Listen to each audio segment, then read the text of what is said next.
Buen día. Continuamos con los ejercicios referentes a la unidad 3, intercambiadores de calor.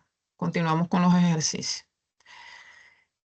Se va a condensar vapor de agua de una planta generadora a una temperatura de 30 grados centígrados con agua de enfriamiento de un lago cercano, la cual entra a los tubos del condensador a 14 grados centígrados y sale a 22 grados centígrados.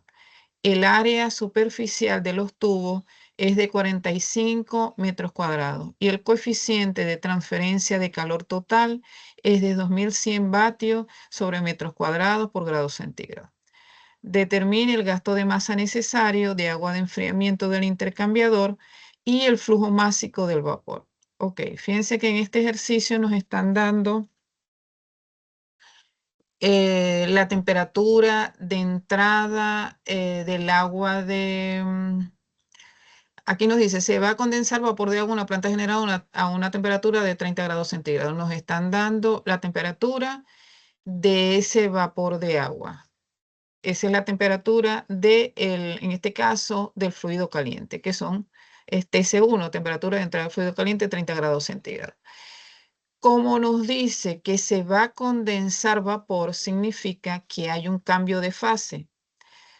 Cada vez que el problema nos indique que hay un cambio de fase, es decir, que se condense o se evapore el fluido, significa que la temperatura de entrada va a permanecer constante hasta la T de salida, hasta que ese fluido o se evapore por completo o se condense por completo.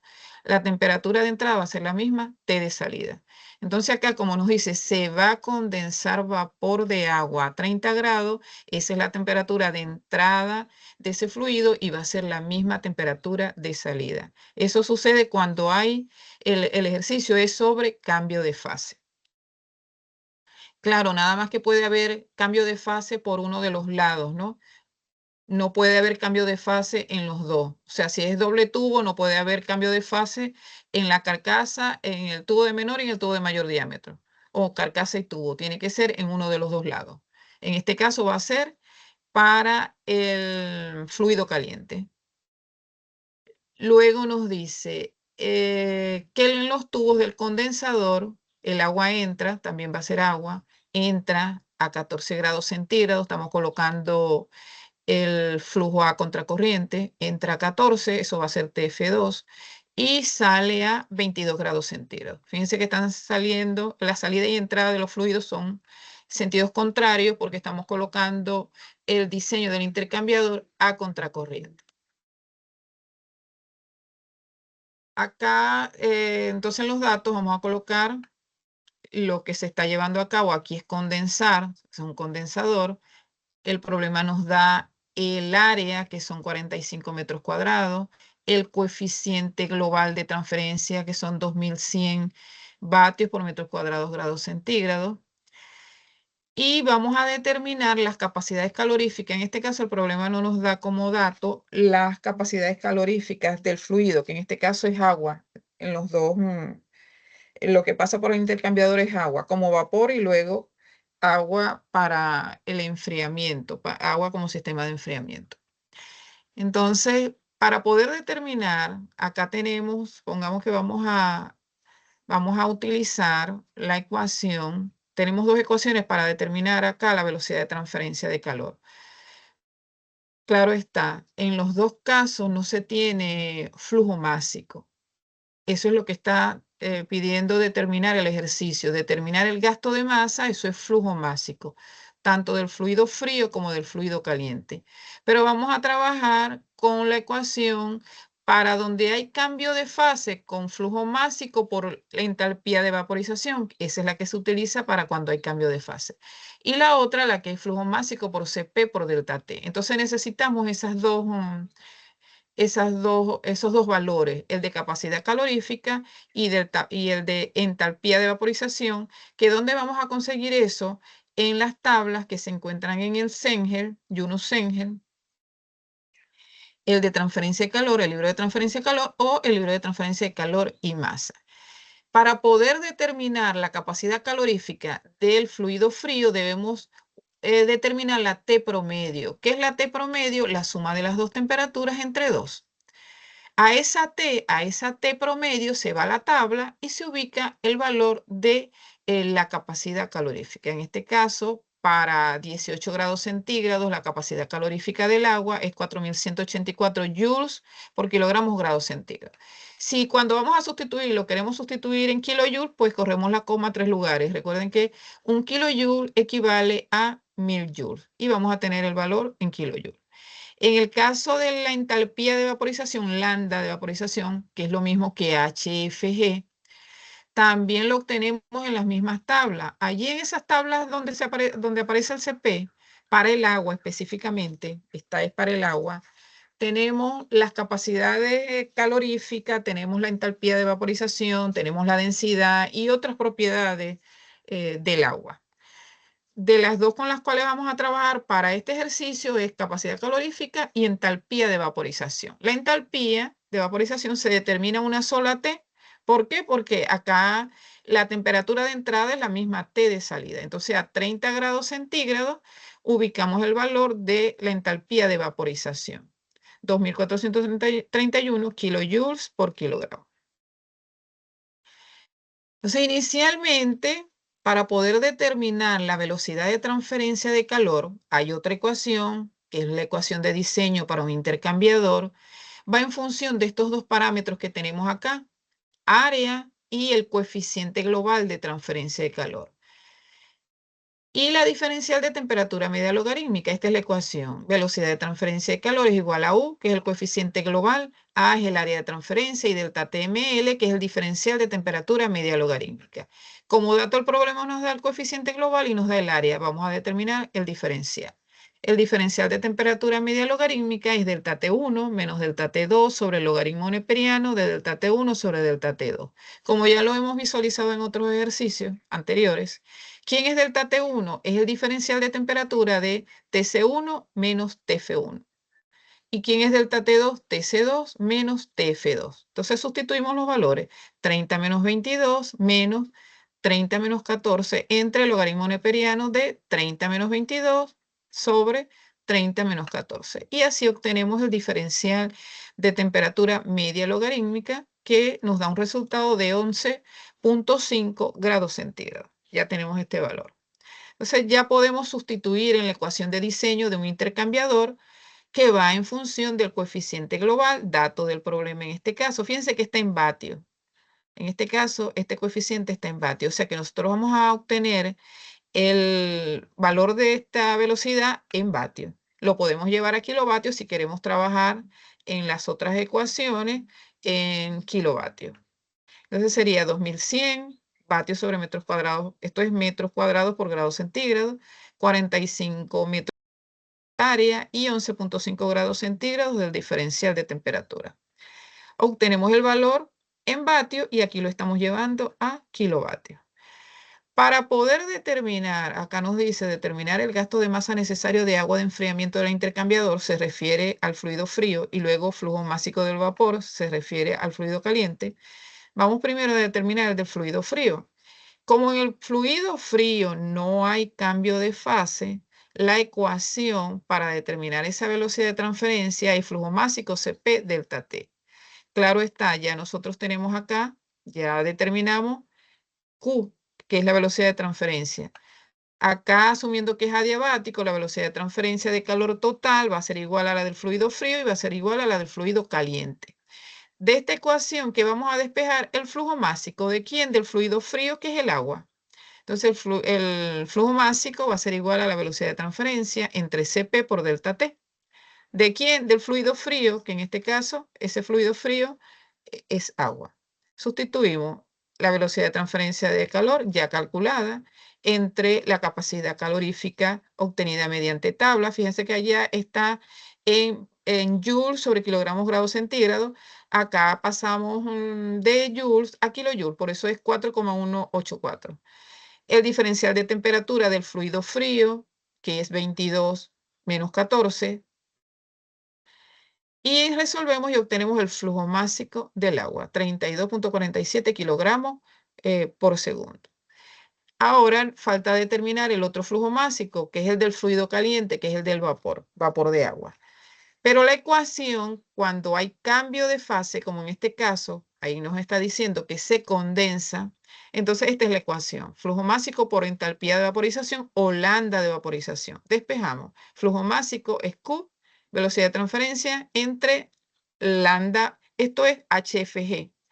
La ecuación aparece como lambda, pero es lo mismo, lambda es entalpía de vaporización, que es lo mismo que HFG, como aparece en las tablas de vapor y como aparece en las tablas que están en el CENGE.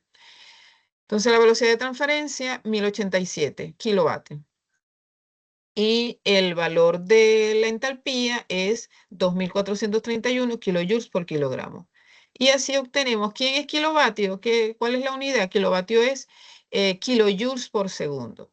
Entonces, kilojoules se cancela con kilojoule y nos va a quedar kilogramos por segundo, que es el flujo másico, en este caso, del vapor. Entonces, ya con eso damos respuesta a las dos preguntas que hace este ejercicio, este problema.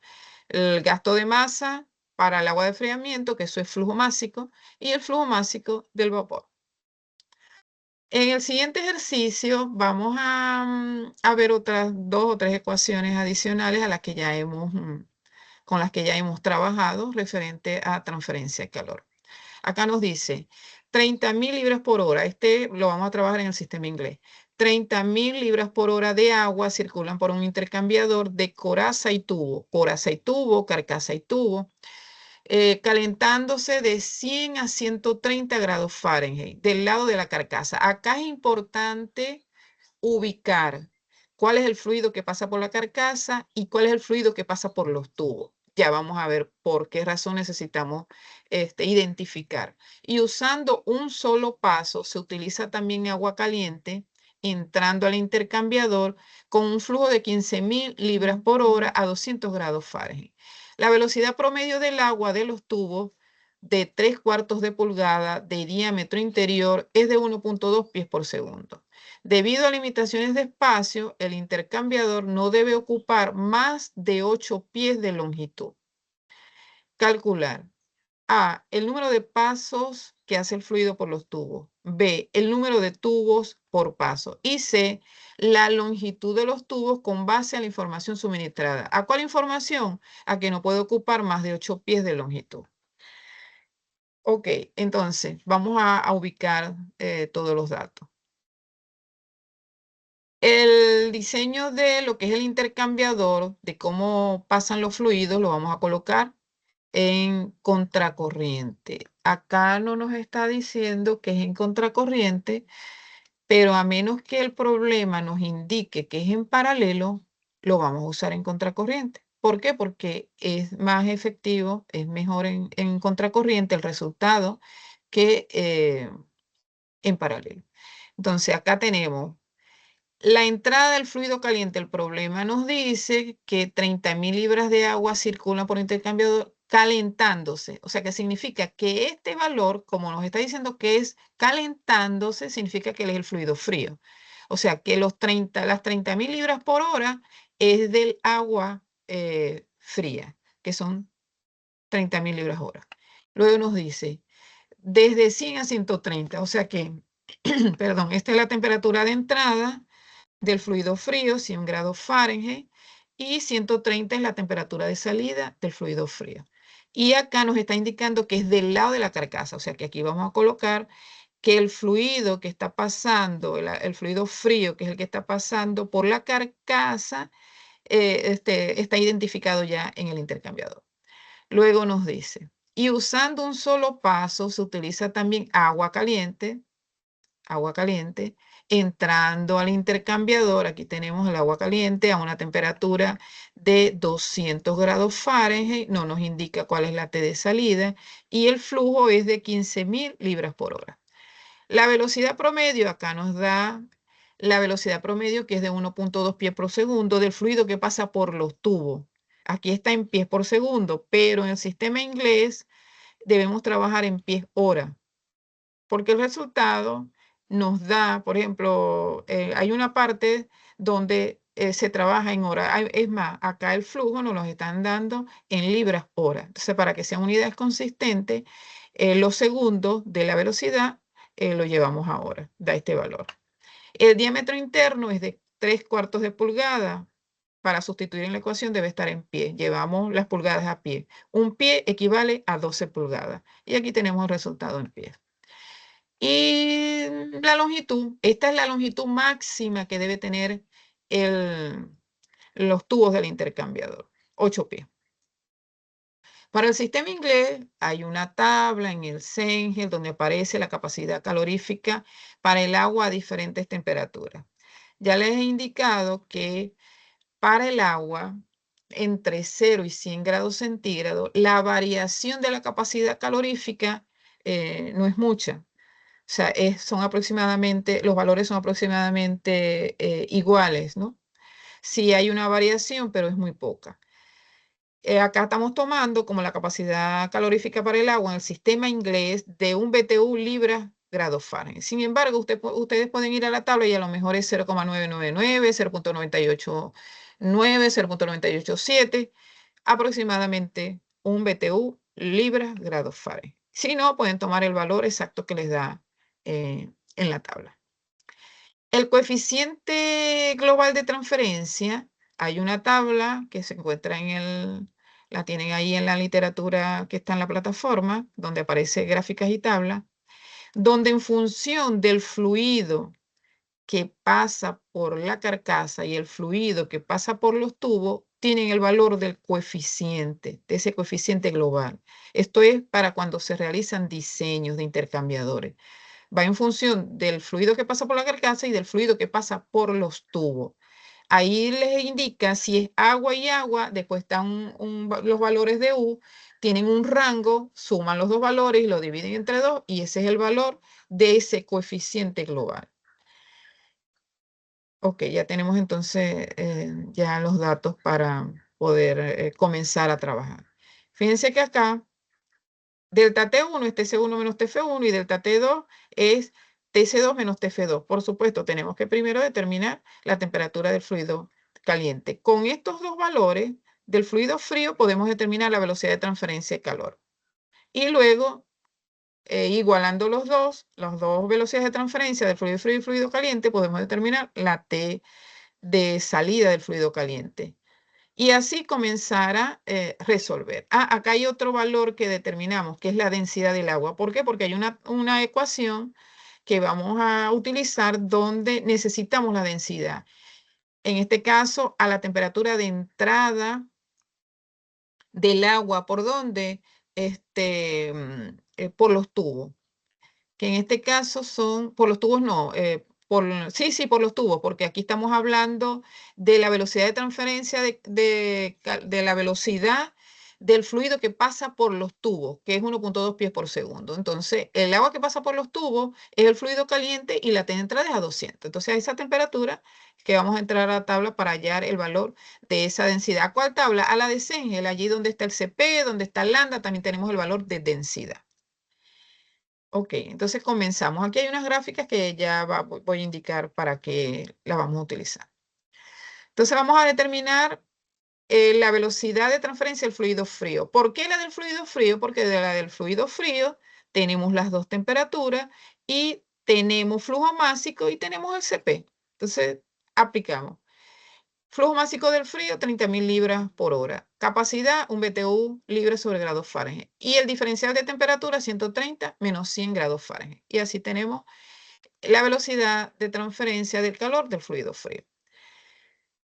Asumiendo que no hay, que es adiabático el sistema, que los calores son iguales, las velocidades de transferencia son iguales, entonces vamos a aplicar ahora la velocidad de transferencia de calor para el fluido caliente, flujo másico del caliente, CP del caliente, delta T del caliente. ¿Cuánto es la velocidad de transferencia? La obtenida con la ecuación anterior, 900.000 BTU hora.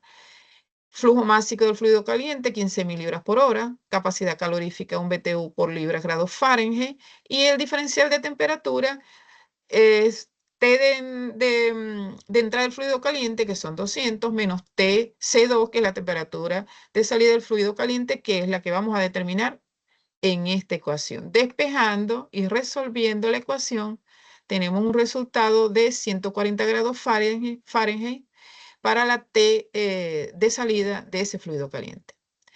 Ya tenemos las 4 temperaturas, entonces podemos determinar el diferencial de temperatura media logarítmica, delta T1 menos delta T2 sobre el logaritmo neperiano, delta T1 sobre delta T2. ¿Quién es delta T1? 200 menos 130. ¿Y quién es delta T2? El valor que obtuvimos de TC2 y menos 100. Sustituimos. 200 menos 130, delta T1, 140 obtenido menos TCF1 que es 100, entre 200 menos 130 sobre 140 menos 100. Ya tenemos aplicada la ecuación para determinar el diferencial de temperatura media logarítmica. Este valor es de 53.6 grados Fahrenheit. Para poder determinar el área de flujo, que lo vamos a necesitar en la siguiente ecuación, es pi diámetro al cuadrado sobre 4. ¿Cuál es el diámetro? El diámetro interno, dato del problema, 0,0625.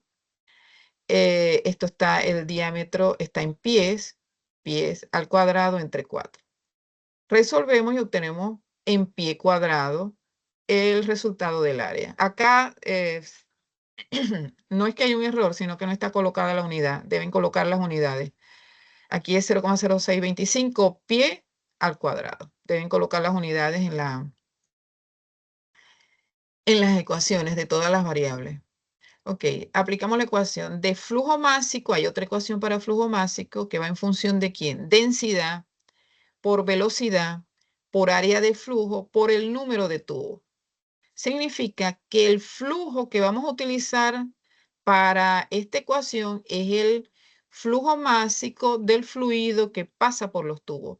Y la velocidad es la velocidad promedio del fluido que pasa por los tubos. De esta ecuación vamos a despejar número de tubos. Número de tubos es igual a flujo másico. ¿De quién? Del fluido caliente. ¿Por qué el caliente? Porque es el fluido que pasa por los tubos, el fluido caliente. Entre la densidad, velocidad y área. Estamos despejando de acá número de tubos. Sustituimos los valores, flujo másico del caliente, que son 15.000 libras por hora. La densidad obtenida mediante tabla, 62.4 libras pies cúbicos. Velocidad en pies hora, 4.320. La velocidad que nos da el problema que pasa, el fluido que pasa por los tubos. Y el área de flujo calculada con la ecuación. Sustituimos, nos da 17.9, eso es aproximadamente 18 tubos. Entonces ya tenemos el número de tubos que tiene el intercambiador. Ahora, vamos a aplicar la ecuación de diseño de un intercambiador, que va en función de quién. U, que es el coeficiente global de transferencia, A es el área de transferencia, y delta TML corresponde al diferencial de temperatura media logarítmica por F. ¿Quién es F? F es el factor de corrección. Que ese factor de corrección, cuando el intercambiador es de doble tubo, no se coloca. ¿Por qué? Porque cuando el intercambiador es de doble tubo, ese valor equivale a 1. Cuando hace un paso por la carcasa y un paso por los tubos, que es lo primero que nos está diciendo el problema que asumamos, que hace un paso y un paso. El fluido hace un paso por la carcasa y hace un paso por los tubos, F vale 1. Entonces inicialmente lo vamos a determinar en función como si fuera de doble tubo, que F va a valer 1. Y si no nos da con este valor, hay que hacer un proceso iterativo. Entonces ya vamos a ver eso. De esta ecuación que vamos a despejar, el área. El área va a ser igual a la velocidad de transferencia de calor entre U, que es el coeficiente, delta TML, y F. Tenemos Q, tenemos el coeficiente global de transferencia obtenido mediante la tabla, el diferencial de temperatura media logarítmica calculado, este lo calculamos acá, y el valor de F, en este caso, asumiendo que hace un paso y un paso, que vale 1. Resolvemos y obtenemos el área. Luego, este diámetro, vamos a necesitar el diámetro exterior. El problema nos da es el interno. Entonces vamos a ir a una tabla, así como las que utilizamos para la parte de fluido, que la parte de fluido es tuberías de acero calibre 40, calibre 80. Ok, acá hay una tabla, pero para intercambiadores. que esa la tienen ahí la tienen en la plataforma, a donde aparece gráficas y tablas, está una tabla donde aparece, en función del diámetro interno, obtienen el diámetro exterior. Entonces, para 3/4 de pulgada de diámetro interno, el diámetro exterior es este valor. Claro, esto como es de otra literatura y de otro tipo de intercambiador, no les va a coincidir con el valor que aparece en esa tabla. Pero esa es una de las tablas que pueden usar dependiendo lo que le indique el ejercicio. En ocasiones el ejercicio les da directamente esos valores de diámetro externo y diámetro exterior. Ok, acá es de 0,875 pulgadas y eso lo llevamos a pies de 0,073 pies. Entonces, el área de transferencia va en función de quién. Hay otra ecuación para área de transferencia, además de la que aparece acá para la ecuación de diseño que va en función de lo que es velocidad de transferencia de calor. Es pi por diámetro exterior, por longitud, por número de tubos, por número de pasos. El número de pasos que hace por los tubos. Acá en este caso hace un paso por los tubos. Entonces, de esta ecuación nosotros ya tenemos área, pi es una constante, diámetro exterior ya lo tenemos, número de tubos ya lo calculamos y el número de pasos vamos a asumir que hace un paso por los tubos. Vamos a despejar longitud. Entonces, la longitud es área, que el área ya la obtuvimos acá, 83,95. Pi que es 3,1416, diámetro exterior que es 0,073, número de tubos 18 y número de pasos, un paso por los tubos. Resolvemos y obtenemos la longitud. Fíjense que en este caso la longitud da 20,34 pies. Ese valor es superior al límite que nos está indicando el ejercicio. El ejercicio nos dice que ese valor no puede ser mayor a 8 pies. O sea que el máximo serían 8 pies.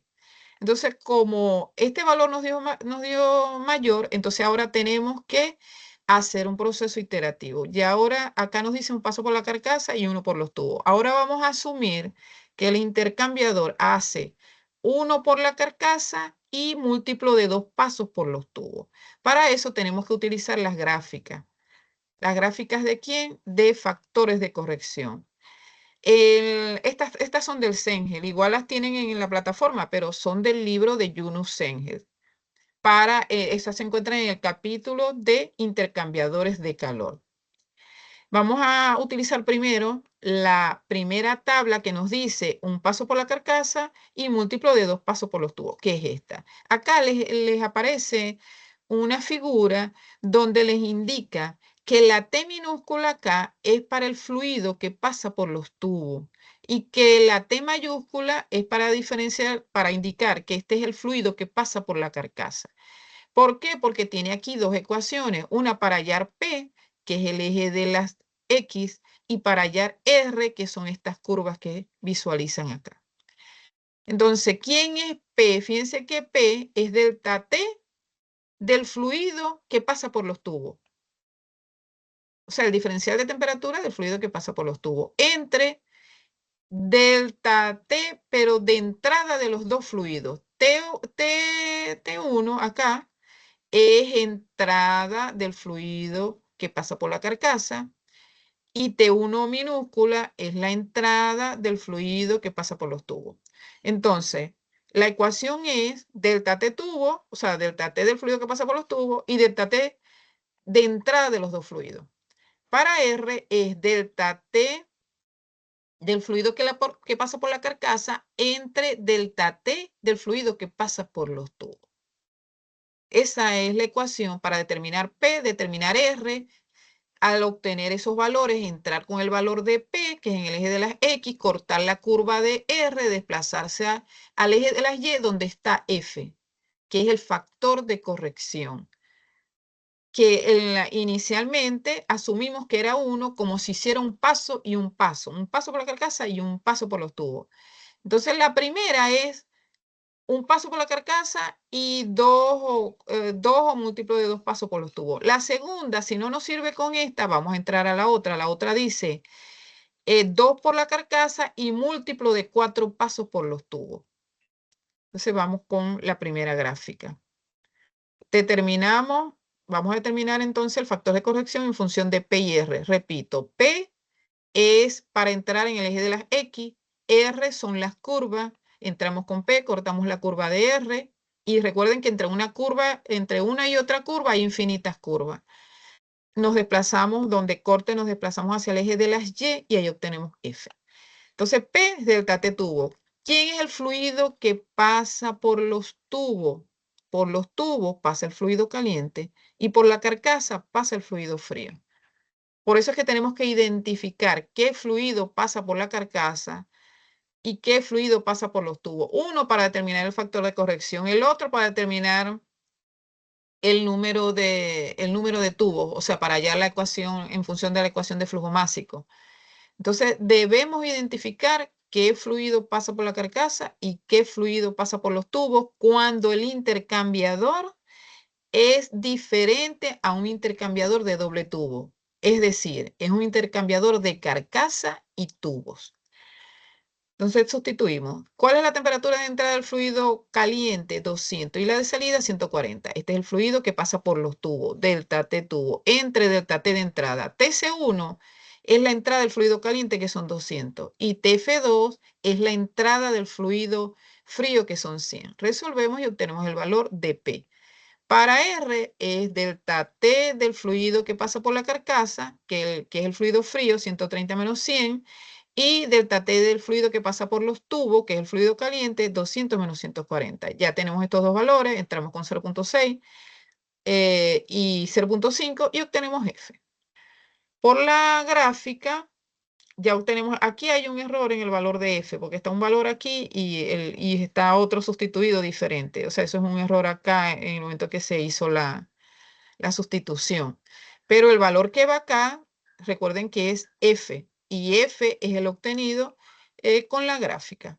Entonces, sustituimos el valor de Q, que es el coeficiente global de transferencia, U, el coeficiente no, la velocidad de transferencia de calor que ya habíamos determinado. U, que es el coeficiente global de transferencia, delta T, que es el diferencial de temperatura media logarítmica que ya habíamos obtenido, y F viene siendo el factor de corrección. Hay que verificar bien para ver cuál de los dos valores es, ¿no? Aquí está mal sustituido. Se resuelve y se determina el área. Ya tenemos el área. Luego aplicamos la ecuación de longitud, la misma que ya habíamos aplicado anteriormente, pero ahora, ¿qué cambia? Ahora el número de pasos por los tubos son 2 pasos por los tubos, no un paso, porque estamos diciendo que ahora hace el fluido un paso por la carcasa y 2 pasos por los tubos, para ver si así la longitud resulta igual a la que nos dio el problema o menor, porque puede ser igual o menor. La máxima es la que nos está dando el ejercicio. Sustituimos longitud, número de tubos, pi, diámetro exterior, o sea, todos los valores son los mismos. ¿Qué cambia? El área y el número de pasos por los tubos. En este caso son 2 pasos. Entonces la longitud nos da 11.42 pies. No nos sirve, todavía sigue siendo mayor a el que nos indica el ejercicio, que son 8 pies. Vamos a asumir ahora 2 pasos por la carcasa y múltiplo de 4 por los tubos, que es la siguiente gráfica. Igualmente, con el mismo valor de P y R, porque estos valores no van a cambiar, porque las temperaturas no van a cambiar. Entonces, con esos mismos valores, pero ahora vamos a entrar en la siguiente gráfica. Y obtenemos el valor de F, sustituimos Q, que es la velocidad de transferencia, U, el coeficiente global, diferencial de temperatura, el valor de F, y obtenemos el área. Luego, aplicamos la ecuación de longitud, que va en función del área, la que acabamos de obtener, número de tubos, que es el mismo que el anterior, pi, diámetro exterior. Ahora número de pasos cambia. ¿Cuántos pasos son ahora por los tubos? Según lo que indicamos, 4 pasos. Sustituimos el valor del número de pasos que hace por los tubos, resolvemos y obtenemos la longitud. Esta sí es una longitud adecuada porque es menor a la que nos indica el problema, que son 8 pies. Entonces nos da una longitud de 5 pies menor a 8 pies. Entonces ya ahí culminamos lo que es el proceso iterativo. Ya se determinó la longitud en función de cuál va a ser la disposición en contracorriente y cuánto va a ser el número de pasos por los tubos y por la carcasa, 2 pasos por la carcasa y múltiplo de pasos por los tubos. Ya también respondimos la pregunta de cuál es el número de tubos, que son 18 tubos, número de pasos, 2 carcasas, 4 tubos, o sea, ya están todas las preguntas del ejercicio que nos indica acá. Número de pasos por los tubos, 4. Número de tubos por paso, 18. Y longitud, 5 pies. O sea, así culminamos entonces ya los ejercicios, modelos, ya hasta ahora ya hemos realizado todos los ejercicios modelos que van para poder resolver la evaluación. Entonces, bueno, la siguiente clase que va a ser para el próximo miércoles, ya ahí no vamos a explicar ejercicios, simplemente ustedes, el que considere que necesita alguna explicación adicional, pues voy a estar es para dar asesoría, o sea, para las preguntas que ustedes puedan tener referente a ya los ejercicios explicados, referentes a la evaluación. Que pasen buen día.